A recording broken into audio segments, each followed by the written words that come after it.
तो multiple times ये चीज़ें होती है कि एक थॉट बार बार आता है, फिर वही थॉट गायब हो जाता है और कुछ महीने के लिए हम सिंपल लाइफ में जीते हैं। लेकिन वो थॉट फिर एक बार इस तरह से आएगा कि आपके जो माइंडसेट आपका बन के था 1 वीक का, वो पूरा बदल देगा। यानी कि इसको ऐसे समझो, कभी आपने ये सोचा होगा कि आप एक रूटीन फॉलो कर रहे हो, आप सुबह जल्दी उठ रहे हो, आप चीज़ें अच्छे से कर रहे हो, उसके बाद आप जॉब कर रहे हो, रीडिंग कर रहे हो, सब चीज़ें आप बराबर कर रहे हो।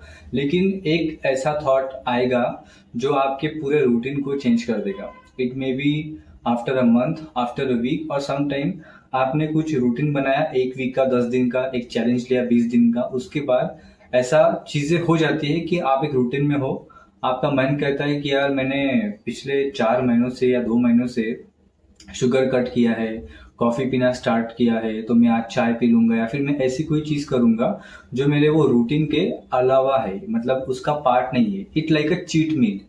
वो करने के बाद आपने कुछ शुगर का खा लिया, कुछ भी ऐसा ऊट-पटांग चीज़ कर ली जो आपके रूटीन का पार्ट नहीं था। देन व्हाट हैपन, आपके इमोशंस, आपका माइंडसेट और आपकी बॉडी की एनर्जी, ये सब चीज़ें डाउन होना शुरू हो जाती है। उससे आपको आपके रूटीन में फिर जाना, उस स्टेट में जाके वो जो चीज़ें आपने खुद के लिए बनाई है कि मुझे पुशअप करने हैं, मुझे मेडिटेशन करना है, मुझे एक्स वाई जेड चीज़ें करनी है, आपका मन पूरा खत्म हो जाता है उन करने के लिए। आप सोचते हो कि मुझे अभी करना ही नहीं है, ये मैंने चीट हो गया तो अभी मैं इसको छोड़ दूंगा, बिकॉज अभी मेरा मन नहीं हो रहा, मेरी एनर्जी नहीं है, मुझे अंदर से स्पार्क नहीं आ रहा। And whatever the multiple reasons are coming in your mind कि मुझे ये चीज़ अवॉइड करनी है, मुझे इस चीज़ को नहीं करना। इसका एक सिंपल प्रिंसिपल ये है कि आप उस चीज़ को करो ही मत जो आपका ब्रेन आपको करने के लिए फोर्स कर रहा है।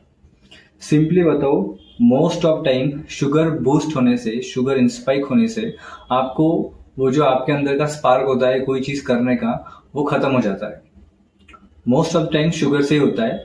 लेकिन ऐसी भी कोई चीज़ होती है जिसे आपने कोई मसाला खा लिया, तिलकट खा लिया, थोड़ा ऑयली खा लिया, तो उससे भी ये चीज़ें होती है। तो मेक श्योर दैट कि आपको ऐसी चीज़ें नहीं करनी है, आप उसको थोड़ा अवॉइड करो।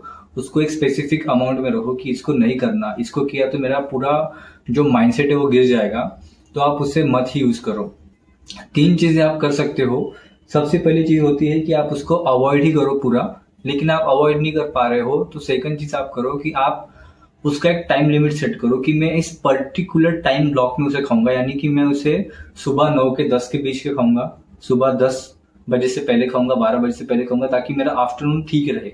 आपका आफ्टरनून सोने में चला गया तो आपका उठने के बाद आपका माइंडसेट, आपकी बॉडी एंशियस फील करेगी या फिर आपकी बॉडी में एनर्जी नहीं रहेगी।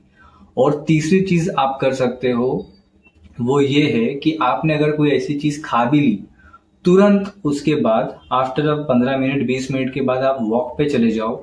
आप कोई एक्टिविटी करो जिसमें आपकी बॉडी इन्वॉल्व है।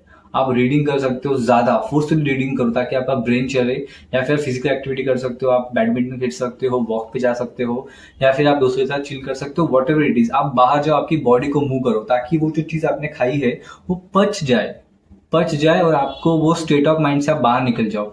वरना अगर आप वही स्टेट में रहेंगे, आप एंशियस फील करते रहेंगे कि यार मैंने क्यों खाया, मैंने नहीं खाना चाहिए था, आपको जो आपका मोटिवेशन है वो नहीं रहेगा। सो मेक श्योर दैट कि आप अपनी बॉडी को समझो और उसके हिसाब से रिएक्ट करो, ताकि आप जिस पाथ पे चल रहे हो आपके गोल के पास जाने के लिए, आपके उस पाथ में आप अपने हाथों से खड्डे मत करो।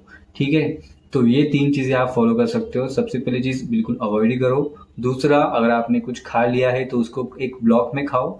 तीसरी चीज, आपने फिजिकल मूवमेंट स्टार्ट कर देनी है, आपको फिजिकली मूव करना ताकि वो चीज़ जल्दी पच जाए और आपकी एनर्जी बरकरार रहे। Thank you so much, always move forward.